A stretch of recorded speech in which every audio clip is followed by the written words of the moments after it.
Picking up from section 6, part 3 of Heinberg's essay. This section is disease, organisms, revolutionaries, parasites, criminals, and immune systems, law and punishment in times of growth and release. I'm just finishing off the section. We could liken law and its enforcement to an immune system. It works to ward off parasites, quote unquote, of all kinds. And again, we have to determine how do you define or designate who's a parasite, who's a disease organism, and for what reasons. Legal systems have resulted in a dramatic decline of interpersonal violence during the past few thousand years of civilized history, and particularly within democracies. Some laws serve to shield citizens against the abuse of state power through the assignment and protection of rights. The legal system works to the benefit of the society as a whole, even if some members benefit disproportionately while others are crushed. I guess actually to this point, we also have to determine how do you designate who gets rights and who doesn't, right? And again, for what reason? However, legal and political systems can themselves become corrupted, that is, taken over by criminals. Political and police corruption could be seen metaphorically as an quote-unquote autoimmune disorder, in which the defenses of the body politic turn against healthy cells.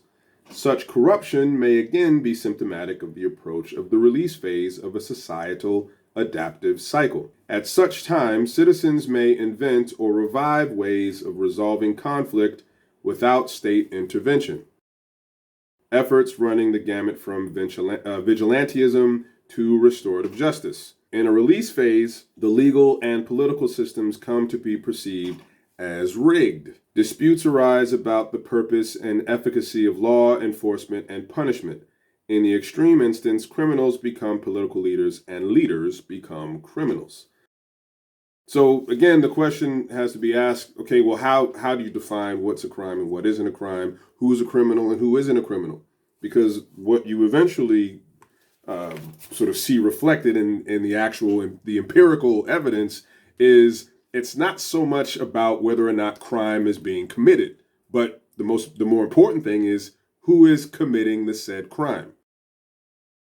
And depending on who is committing the crime, there seems to be, to a greater or lesser extent, there seems to be a willingness to actually look past it. And so again, we have to ask, okay, why is that the case? Why do we seem to be more forgiving or willing to indulge crime that is committed by certain people or certain groups of people and not others? So to illustrate this point, I want to actually look at the work of an academic, a writer, a historian by the name of Khalil Gibran Muhammad, who I've probably mentioned in past episodes, who has written this fabulous book called The Condemnation of Blackness, Race, Crime, and the Making of Modern Urban America. Now, it's no secret that in the talking about democracies and in the case of American democracy, there are certain groups of people who are perceived to be more inclined to crime. In a sense, they're kind of viewed as being ontologically pathological, that they are not capable of, by and large, with exceptions, who are not capable of managing their criminal natures, at least as would be understood in kind of popular consciousness. So there's a great piece that Dr. Muhammad had written in the New York Times. It appeared in the New York Times in 2012 called Playing the Violence Card. That actually speaks to this directly, and I think it's a great example of what Heinberg had mentioned here in his piece. And I want to read through this because I think it really illustrates the point that I was speaking to and what he talked about in what he's talking about in the article. Ever since the culture wars of the 1980s, Americans have been familiar with, quote-unquote, the race card, an epithet used to discredit real and imagined cries of racism. Less familiar, however, is an equally cynical rhetorical tactic that I call, quote-unquote, the violence card.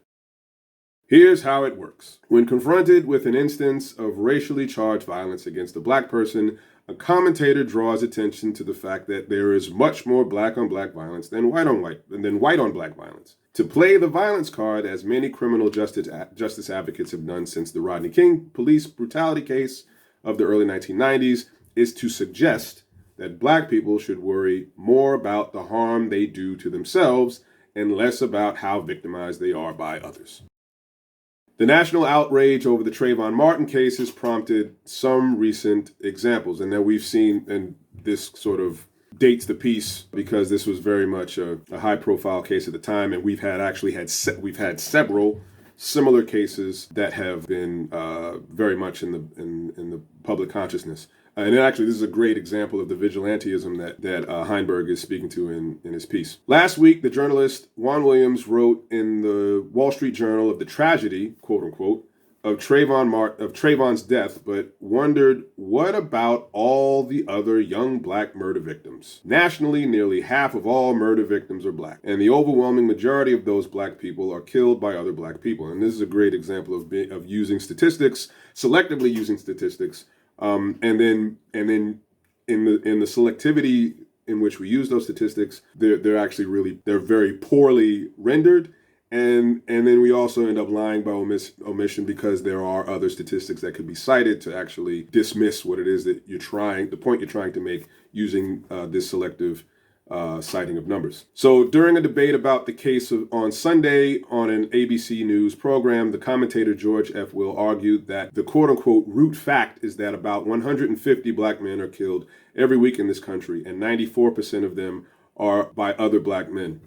Never mind the fact that, again, and this has been cited previously, that if you check the FBI statistics, about somewhere in the mid 80 percentile range of white folks, 80% of those, roughly 80 to 85%, 86% of those murders are committed by other white people. So murder happens to be one of those crimes, which is, it's a crime that occurs because of proximity, right? Like black people tend to live around other black people, white people tend to live around other white people, so they tend to kill each other because they live near each other. It's not a surprise. For Mr. Williams, Mr. Will, and countless others playing the violence card, the real issue has little to do with racist fears or police practices, even though those would seem to be the very issues at hand.